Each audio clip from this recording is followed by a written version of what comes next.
Welcome है आप सभी का हमारे YouTube channel Indian mom life में। गरीब की हाय कहानी मुंशी प्रेमचंद। गरीब की हाय हिंदी स्टोरी मुंशी प्रेमचंद। अगर स्टोरी पसंद आएगी तो आप लोग लाइक शेयर एंड सब्सक्राइब करना बिल्कुल भी मत भूलिएगा। जो भी न्यू हमारे चैनल पर आते हैं अगर उनको वीडियो पसंद आती है तो चैनल को ज़रूर सब्सक्राइब कर लें बेल आइकन के साथ। मुंशी राम सेवक भोमे चढ़ावे हुए घर से निकले और बोले, इस जीने से तो मरना भला है। मृत्यु को प्रायः इस तरह के जितने निमंत्रण दिए जाते हैं, यदि वह सबको स्वीकार करती तो आज सारा संसार उजाड़ दिखाई देता। मुंशी राम सेवक चांदपुर गांव के एक बड़े रईस थे। रईसों के सभी गुण इनमें भरपूर थे। मानव चरित्र की दुर्बलताएं उनके जीवन का आधार थीं। वह नित्य मुंसफी कचहरी के हाथे में एक नीम के पेड़ के नीचे कागजों का बस्ता खोल एक टूटी सी चौकी पर बैठे दिखाई देते थे। किसी ने कभी उन्हें किसी इजलास कर कानूनी बहस या मुकदमे की पैरवी करते नहीं देखा, परंतु उन्हें सब लोग मुख्तार साहब कहकर पुकारते थे। चाहे तूफान आए, पानी बरसे, ओले गिरे, पर मुख्तार साहब वहाँ से टस से मस न होते। जब वह कचहरी चलते तो देहातियों के झुंड उनके साथ हो लेते। चारों ओर से उन पर विश्वास और आदर की दृष्टि पड़ती। सब में प्रसिद्ध था कि उनकी जीभ पर सरस्वती विराजती हैं। इसे वकालत कहो या मुख्तारी, परंतु यह केवल कुल मर्यादा की प्रतिष्ठा का पालन था। आमदनी अधिक न होती थी। चांदी के सिक्कों की तो चर्चा ही क्या, कभी कभी तांबे के सिक्के भी निर्भय उनके पास आने से हिचकते थे। मुंशी जी की कानूनदानी में कोई संदेह न था, परंतु पास के बखेड़े ने उन्हें विवश कर दिया था। खैर जो हो, उनका यह पेशा केवल प्रतिष्ठा पालन के निमित्त था, नहीं तो उनके निर्वाह का मुख्य साधन आसपास की अनाथ पर खाने पीने में सुखी विधवाओं और भोले भाले किंतु धनी वृद्धों की श्रद्धा थी। विधवाएं अपना रुपया उनके यहाँ अमानत रखतीं। बूढ़े अपने कपूतों के डर से अपना धन उन्हें सौंप देते, पर रुपया एक बार उनकी मुट्ठी में जाकर फिर निकलना भूल जाता था। वह ज़रूरत पड़ने पर कभी कभी कर्ज ले लेते थे। भला बिना कर्ज लिए किसी का काम चल सकता है। भोर को सांझ के करार पर रुपया लेते, पर वह सांझ कभी नहीं आती थी। सारांश, मुंशी जी कर्ज लेकर देना सीखे नहीं थे, यह उनकी कुलप्रथा थी। यही सब मामले बहुधा मुंशी जी के सुख चैन में विघ्न डालते थे। कानून और अदालत से तो उन्हें कोई डर न था। इस मैदान में उसका सामना करना पानी में मगर से लड़ना था। परंतु जब कोई दुष्ट उनसे भिड़ जाता, उनकी ईमानदारी पर संदेह करता और उनके मुंह पर बुरा भला कहने पर उतारू हो जाता, तब मुंशी जी के हृदय पर बड़ी चोट लगती। इस प्रकार की दुर्घटनाएं प्रायः होती थीं। हर जगह ऐसे ओछे लोग रहते हैं जिन्हें दूसरे को नीचा दिखाने में ही आनंद आता है। ऐसे लोगों का सहारा पाकर कभी कभी छोटे आदमी मुंशी जी के मुंह लग जाते थे। नहीं तो एक कुजड़िन की इतनी मजाल नहीं थी कि आंगन में जाकर उन्हें बुरा भला कहे। मुंशी जी उसके पुराने ग्राहक थे। वर्षों तक उससे साग भाजी ली थी। यदि दाम ना दिया जाए तो कुजड़िन को संतोष करना चाहिए था। दाम जल्दी या देर से मिल ही जाते, परंतु वह मुंहफट कुजड़िन 2 ही वर्षों में घबरा गई और उसने कुछ आने पैसों के लिए एक प्रतिष्ठित आदमी का पानी उतार लिया। झुंझलाकर मुंशी जी अपने को मृत्यु का कलेवा बनाने पर उतारू हो गए, तो इसमें उनका कुछ दोष न था। इसी गांव में मूंगा नाम की एक विधवा ब्राह्मणी रहती थी। उसका पति ब्रह्मा की काली पलटन में हवलदार था और लड़ाई में वहीं मारा गया। सरकार की ओर से उसके अच्छे कामों के बदले मूंगा को 500 रुपये मिले थे। विधवा स्त्री, जमाना नाजुक था, बेचारी ने सब रुपये मुंशी राम सेवक को सौंप दिए और महीने महीने थोड़ा थोड़ा उसमें से मांग कर अपना निर्वाह करती रही। मुंशी जी ने यह कर्तव्य कई वर्षों तक तो बड़ी ईमानदारी के साथ पूरा किया, पर जब बूढ़ होने पर भी मूंगा नहीं मरी और मुंशी जी को यह चिंता हुई कि शायद उसमें से आधी रकम भी स्वर्ग यात्रा के लिए नहीं छोड़ना चाहती, तो एक दिन उन्होंने कहा, मूंगा तुम्हें मरना है या नहीं? साफ साफ कह दो कि मैं अपने मरने की फिक्र करूं। उस दिन मूंगा की आंखें खुली, उसकी नींद टूटी। बोली, मेरा हिसाब कर दो। हिसाब का चिट्ठा तैयार था, अमानत में अब एक कौड़ी बाकी ना थी। मूंगा ने बड़ी कड़ाई से मुंशी जी का हाथ पकड़कर कहा, अभी मेरे 250 रुपये तुमने दबा रखे हैं, मैं एक कौड़ी भी ना छोड़ूंगी। परंतु अनाथों का क्रोध पटाखे की आवाज़ है। बच्चे जिससे डर जाते हैं और असर कुछ नहीं होता। अदालत में उसका कुछ जोर ना था, ना लिखा पढ़ी थी, ना हिसाब किताब। हाँ, पंचायत से कुछ आसरा था। पंचायत बैठी, कई गांव के लोग इकट्ठे हुए। मुंशी जी नियत और मामले के साफ थे, उन्हें पंचों का क्या डर। सभा में खड़े होकर पंचों से कहा, भाइयों, आप लोग सत्यनारायण और कुलीन हैं। मैं आप सब साहबों का दास हूँ। आप सब साहबों की उदारता और कृपा से, दया और प्रेम से मेरा रोम रोम कृतज्ञ है। और आप लोग सोचते हैं कि इस अनाथनी और विधवा स्त्री के रुपए हड़प कर गया हूँ। पंचों ने एक स्वर से कहा, नहीं नहीं, आपसे ऐसा नहीं हो सकता। राम सेवक, यदि आप सब सज्जनों का विचार हो कि मैंने रुपए दबा लिए हैं, तो मेरे लिए डूब मरने के सिवा और कोई उपाय नहीं। मैं धनाढ्य नहीं हूँ, ना मुझे उदार होने का घमंड है, पर अपनी कलम की कृपा से, आप लोगों की कृपा से किसी का मोहताज नहीं हूँ। क्या मैं ऐसा ओछा हो जाऊँगा कि एक अनाथनी के रुपए पचा लूँ? पंचों ने एक स्वर से फिर कहा, नहीं नहीं, आपसे ऐसा नहीं हो सकता। मुंह देखकर टीका काढ़ा जाता है। पंचों ने मुंशी जी को छोड़ दिया। पंचायत उठ गई। मूंगा ने आह भरकर संतोष किया और मन में कहा, अच्छा अच्छा, यहाँ ना मिला तो ना सही, वहाँ कहाँ जाएगा। अब कोई मूंगा का दुख सुनने वाला और सहायक ना था।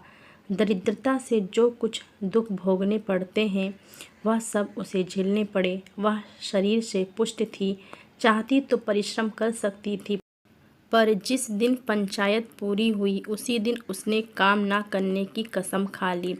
अब उसे रात दिन रुपयों की रट लगी रहती।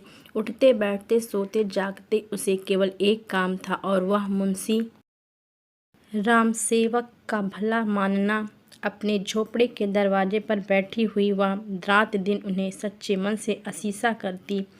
बहुधा अपने असीस के वाक्यों में ऐसे कविता के वाक्य और उपमाओं का व्यवहार करती कि लोग सुनकर अचंभे में आ जाते। धीरे धीरे मूंगा पगली हो चली। नंगे सिर, नंगे शरीर, हाथ में एक कुल्हाड़ी लिए हुए सुनसान स्थानों में जा बैठती। झोपड़ी के बदले अब वह मरघट पर, नदी के किनारे, खंडहरों में घूमते दिखाई देती। बिखरी हुई लटें, लाल लाल आंखें, पागलों सा चेहरा, सूखे हुए हाथ पांव, उसका यह स्वरूप देखकर लोग डर जाते थे। अब कोई उसे हंसी में भी नहीं छेड़ता। यदि वह कभी गांव में निकल आती तो स्त्रियां घरों के किवाड़ बंद कर लेती, पुरुष कतरा कर इधर उधर से निकल जाते और बच्चे चीख मार कर भागते। यदि कोई लड़का भागता ना था तो वह मुंशी राम सेवक का सुपुत्र राम गुलाम था। बाप में जो कुछ कोर कसर रह गई थी वह बेटे में पूरी हो गई थी। लड़कों का उसके मारे नाक में दम था। गांव के काने लंगड़े आदमी उसकी सूरत से चिढ़ते थे, और गालियां खाने में तो शायद ससुराल में आने वाले दामाद को भी इतना आनंद ना आता हो। वह मूंगा के पीछे तालियां बजाता, कुत्तों को साथ लिए हुए उस समय तक रहता जब तक वह बेचारी तंग आकर गांव से निकल ना जाती। रुपया पैसा होश हवास खोकर उसे पगली की पदवी मिली, और अब वह सचमुच पगली थी। अकेली बैठी अपने आप घंटों बातें किया करती, जिसमें राम सेवक के मांस, हड्डी, चमड़े, आंखें, कलेजा आदि को खाने, मसलने, नोचने, घसूटने की बड़ी उत्कट इच्छा प्रकट की जाती थी। और जब उसकी यह इच्छा सीमा तक पहुंच जाती तो वह राम सेवक के घर की ओर मुंह करके खूब चिल्लाकर और डरावने शब्दों में हाक लगाती, तेरा लोहू पीऊँगी। प्रायः रात के सन्नाटे में यह गरजती हुई आवाज़ सुनकर स्त्रियां चौंक पड़ती थीं, परंतु इस आवाज़ से भयानक उसका ठठाकर हंसना था।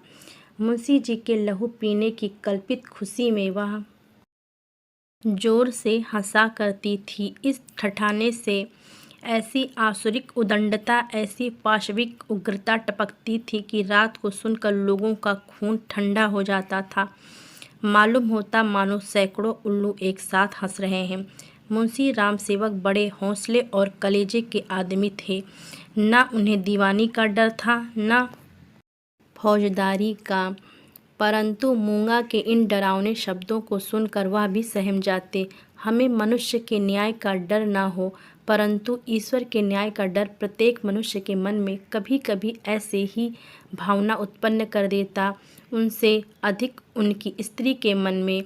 उनकी स्त्री बड़ी ही चतुर थी। वह उनको इन सब बातों में प्रायः सलाह दिया करती थी।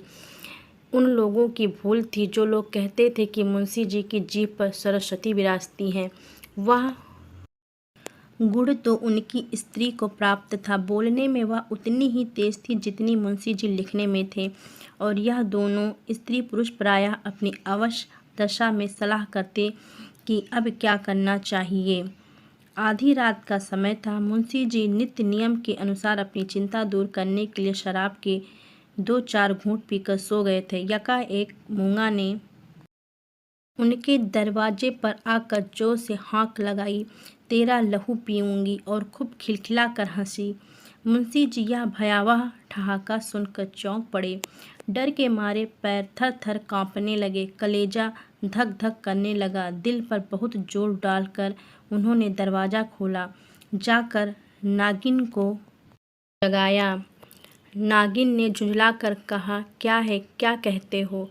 मुंशी जी ने दबी आवाज़ से कहा, वह दरवाजे पर खड़ी है। नागिन उठ बैठी। क्या कहती है? तुम्हारा सिर। क्या दरवाजे पर आ गई? हाँ, आवाज़ नहीं सुनती हो? नागिन मूंगा से नहीं, परंतु उसके ध्यान से बहुत डरती थी। तो भी उसे विश्वास था कि मैं बोलने में उसे ज़रूर नीचा दिखा सकती हूँ। संभल कर बोली, कहो तो मैं उससे 2-2 बातें कर लूँ। परंतु मुंशी जी ने मना किया। दोनों आदमी पैर दबाए ड्योढ़ी में गए और दरवाजे से झांक कर देखा। मूंगा की धुंधली मूरत धरती पर पड़ी थी और उसकी सांस तेजी से चलती हुई सुनाई देती थी। रामसेवक के लहू मांस की भूख में वह अपना लहू और मांस सुखा चुकी थी। एक बच्चा भी उसे गिरा सकता था, परंतु उससे सारा गांव थर थर कांपता था। हम जीते मनुष्य से नहीं डरते, पर मुर्दे से डरते हैं। रात गुजरी, दरवाज़ा बंद था, पर मुंशी जी और नागिन ने बैठकर रात काटी। मूंगा भीतर नहीं घुस सकती थी, पर उसकी आवाज़ को कौन रोक सकता था। मूंगा से अधिक डरावनी उसकी आवाज़ थी। भोर को मुंशी जी बाहर निकले और मूंगा से बोले, यहाँ क्यों पड़ी है? मूंगा बोली, तेरा लहू पीऊँगी। नागिन ने बल खाकर कहा, तेरा मुंह झुलस दूँगी। पर नागिन के विष ने मूंगा पर कुछ असर ना किया। उसने जोर से ठहाका लगाया। नागिन खिसियानी सी हो गई। हंसी के सामने मुंह बंद हो जाता है। मुंशी जी फिर बोले, यहाँ से उठ जा। ना उठूँगी। कब तक पड़ी रहेगी? तेरा लहू पीकर जाऊँगी। मुंशी जी की प्रखर लेखनी का यहाँ कुछ जोर ना चला और नागिन की आग भरी बातें यहाँ सर्द हो गई। दोनों घर में जाकर सलाह करने लगे, यह बला कैसे टलेगी? इस आपत्ति से कैसे छुटकारा होगा?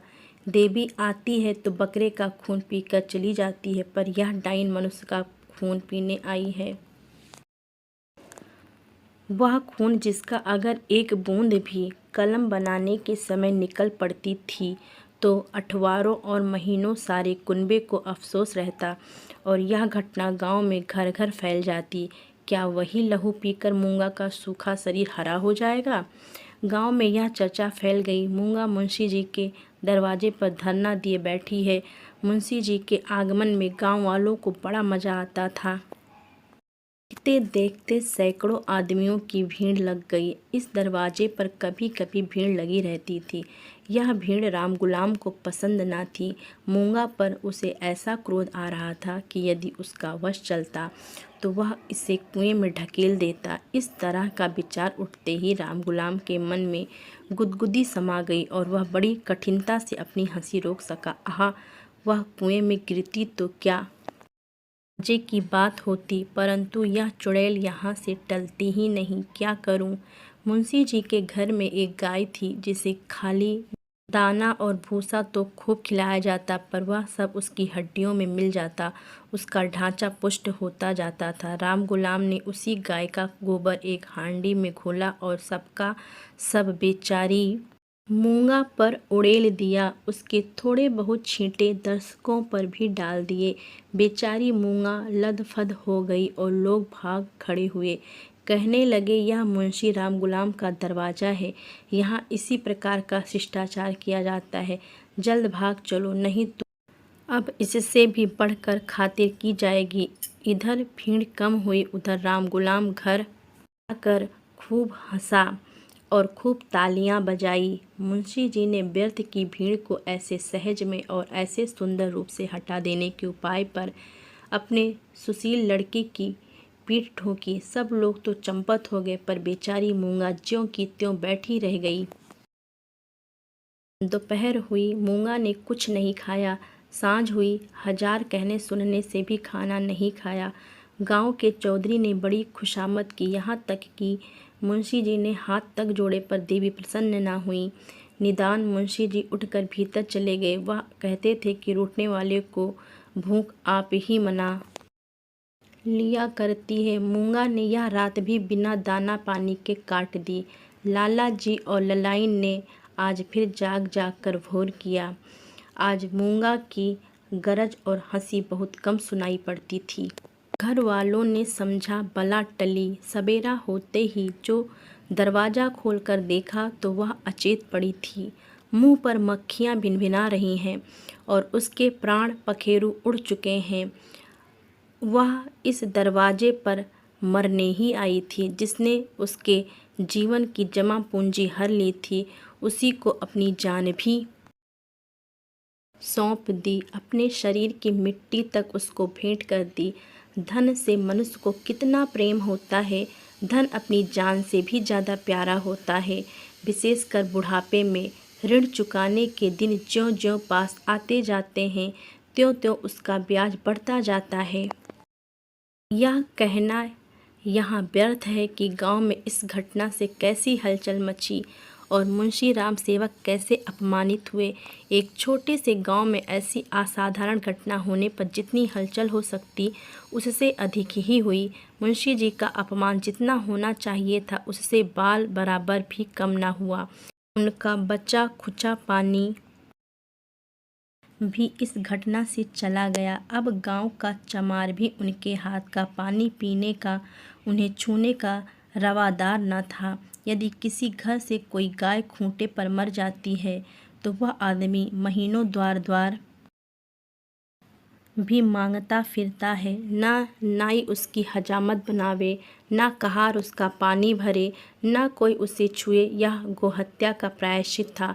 ब्रह्म हत्या का दंड तो इससे भी कड़ा है और इसमें अपमान भी बहुत है। मूंगा यह जानती थी और इसीलिए इस दरवाजे पर आकर मरी थी। वह जानती थी मैं जीते जी तो कुछ नहीं कर सकती, मर कर उससे बहुत कुछ कर सकती हूँ। गोबर का उपला जब खाक हो जाता है तब साधु संत उसे माथे पर चढ़ाते हैं। पत्थर का ढेला आग में जलाकर आग से अधिक तीखा और मारक होता है। मुंशी रामसेवक कानूनदा थे। कानून ने उन पर कोई दोष नहीं लगाया था। मूंगा किसी कानूनी दफा के अनुसार नहीं मरी थी। ताजी रात हिंद में उसका कोई उदाहरण नहीं मिलता था। इसलिए जो लोग उनसे प्रायश्चित करवाना चाहते थे, उनकी भारी भूल थी। कुछ हर्ज नहीं, कहार पानी ना भरे ना सही, वह पानी भर लेंगे। अपना काम आप करने में भला लाज ही क्या। बला से नाई ना बनावेगा, हजामत बनाने का काम ही क्या है। दाढ़ी बहुत सुंदर वस्तु है। दाढ़ी मर्द की शोभा और श्रृंगार है, और जो फिर बालों से ऐसी घिन होगी तो एक एक आने में तो अस्तूरे मिलते हैं। धोबी कपड़े ना धोएगा, इसकी भी कुछ परवाह नहीं। साबुन तो गली गली कौड़ियों के मोल आता है। एक बट्टी साबुन में दर्जनों कपड़े ऐसे साफ हो जाते हैं जैसे बगुले के पर। धोबी क्या खाकर ऐसा साफ कपड़ा धोएगा। पत्थर पर पटक पटक कर कपड़ों का लत्ता निकाल लेता है। आप पहने दूसरों के भाड़े पर पहनाए, भट्टी में चढ़ाएं, रेह में भिगोएं, कपड़ों की तो दुर्गति कर डालता है। जभी तो कुर्ते 2-3 साल से अधिक नहीं चलते, नहीं तो दादा हर 5वें बरस 2-3 अचकन और 2 कुर्ते बनवाया करते थे। मुंशी राम सेवक और उनकी स्त्री ने दिन भर तो यूं ही कहकर अपने मन को समझाया। सांझ होते ही उनकी तर्कनाएं शिथिल हो गईं। अब उनके मन पर भय ने चढ़ाई की। जैसे तैसे रात बीतती थी, भय भी बढ़ता जाता था। बाहर का दरवाज़ा भूल से खुला रह गया था, पर किसी की हिम्मत न पड़ती थी कि जाकर बंद तो कर आए। निदान नागिन के हाथ में दिया लिया। जी ने कुल्हाड़ा, राम गुलाम ने गड़ासा। इस ढंग से तीनों आदमी चौंकते हिचकते दरवाजे पर आए। यहाँ मुंशी जी ने बहादुरी से काम लिया। उन्होंने निधड़क दरवाजे से बाहर निकलने की कोशिश की, कांपते हुए पर ऊंची आवाज़ में नागिन से बोले, तुम व्यर्थ डरती हो, वह क्या यहाँ बैठी है। पर उनकी प्यारी नागिन ने उन्हें अंदर खींच लिया और झुंझला कर बोली, तुम्हारा यही लड़कपन तो अच्छा नहीं।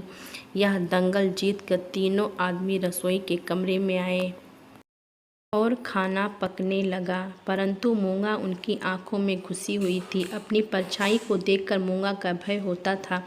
अंधेरे कोने में मूंगा बैठी मालूम होती थी। वही हड्डियों का ढांचा, वही बिखरे हुए बाल, वही पागलपन, वही डरावनी आँख मूंगा का नक्श दिखाई देता था। इसी कोठरी में आटे दाल के कई मटके रखे हुए थे।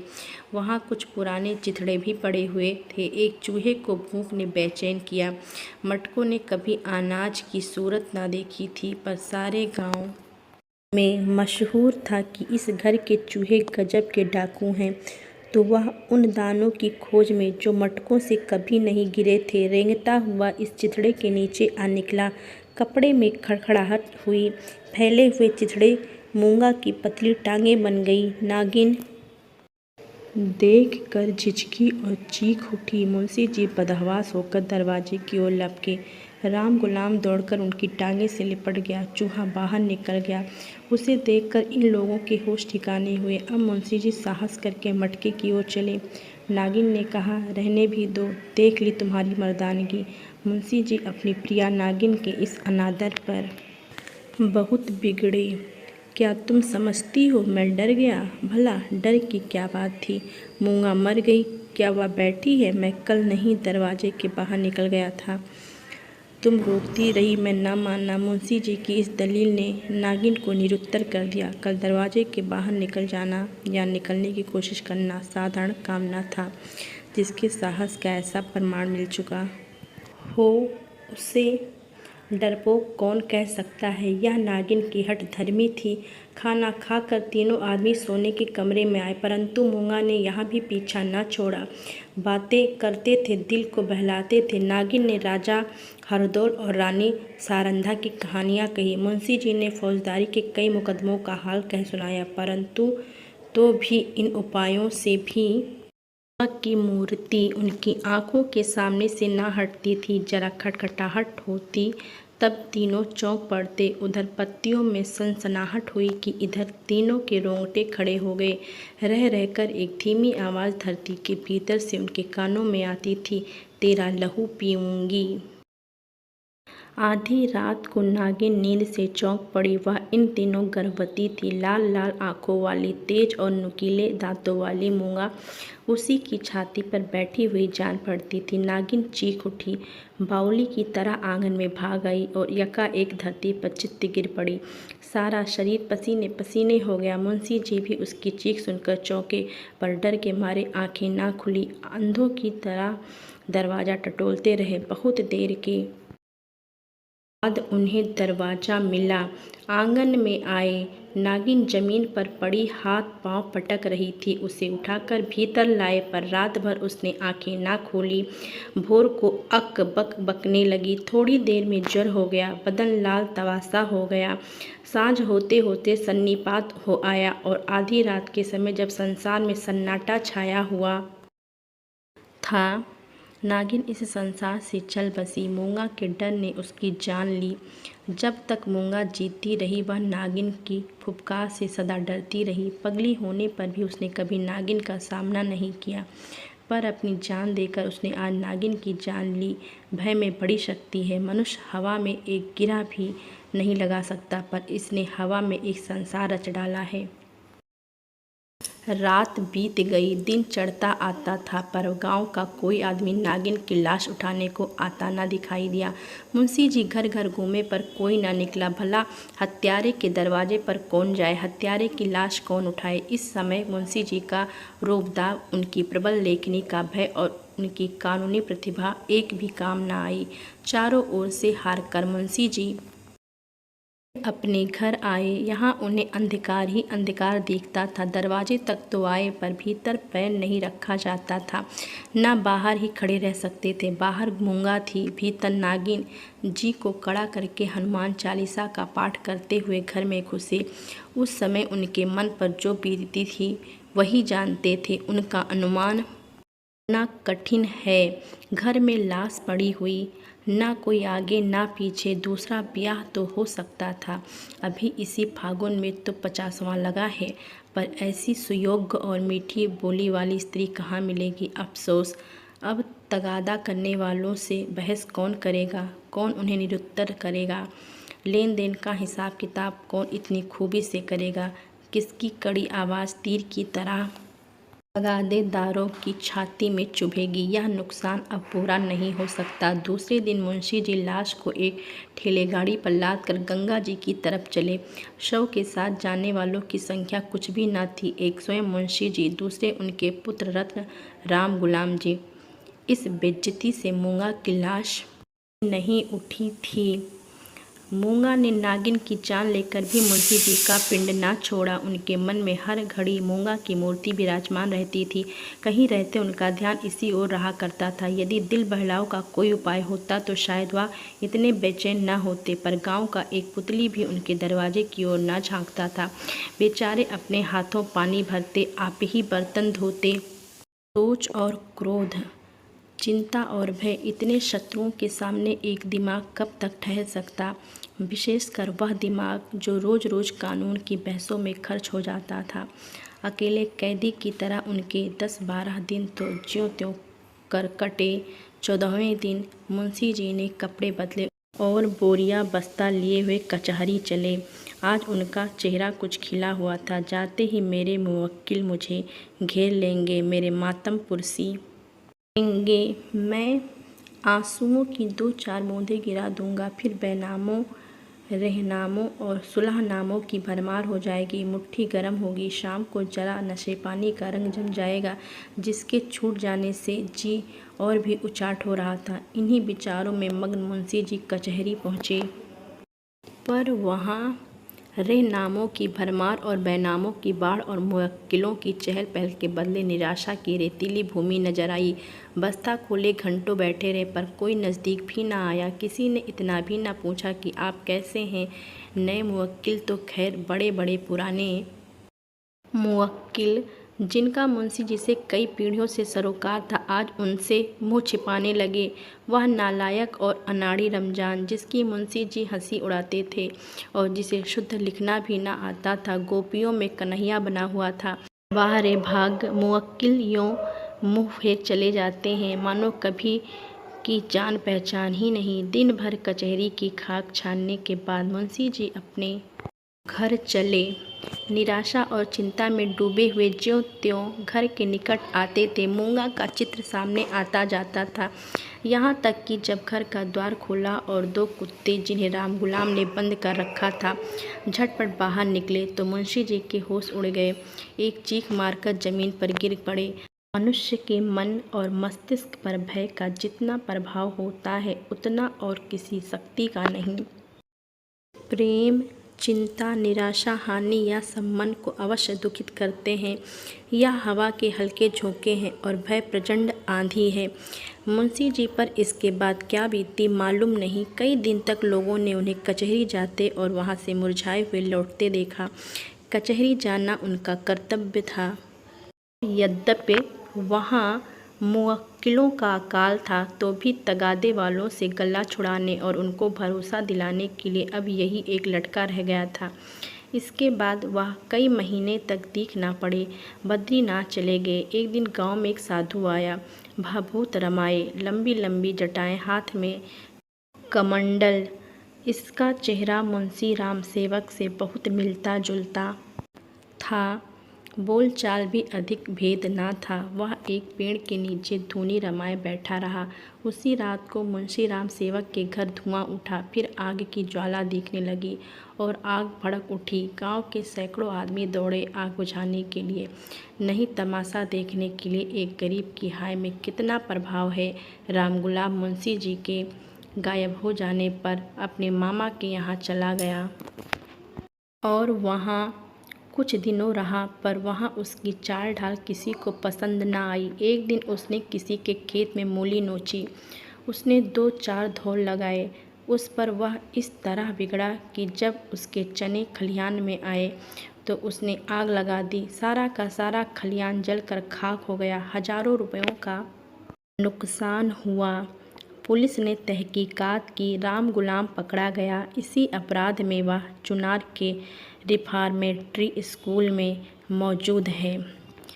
इस कहानी को यहीं पे एंड करते हैं। ये कहानी आपको कैसी लगी नीचे कमेंट करके ज़रूर बताइएगा। मुझे आपकी कमेंट का इंतज़ार रहेगा और लाइक, शेयर एंड सब्सक्राइब करना बिल्कुल भी मत भूलिएगा। जो भी न्यू हमारे चैनल पर आते हैं, अगर उनको वीडियो पसंद आती है तो चैनल को ज़रूर सब्सक्राइब कर लीजिएगा। आपसे मिलते हैं एक और नई कहानी के साथ। तब तक के लिए bye bye. Thanks for watching.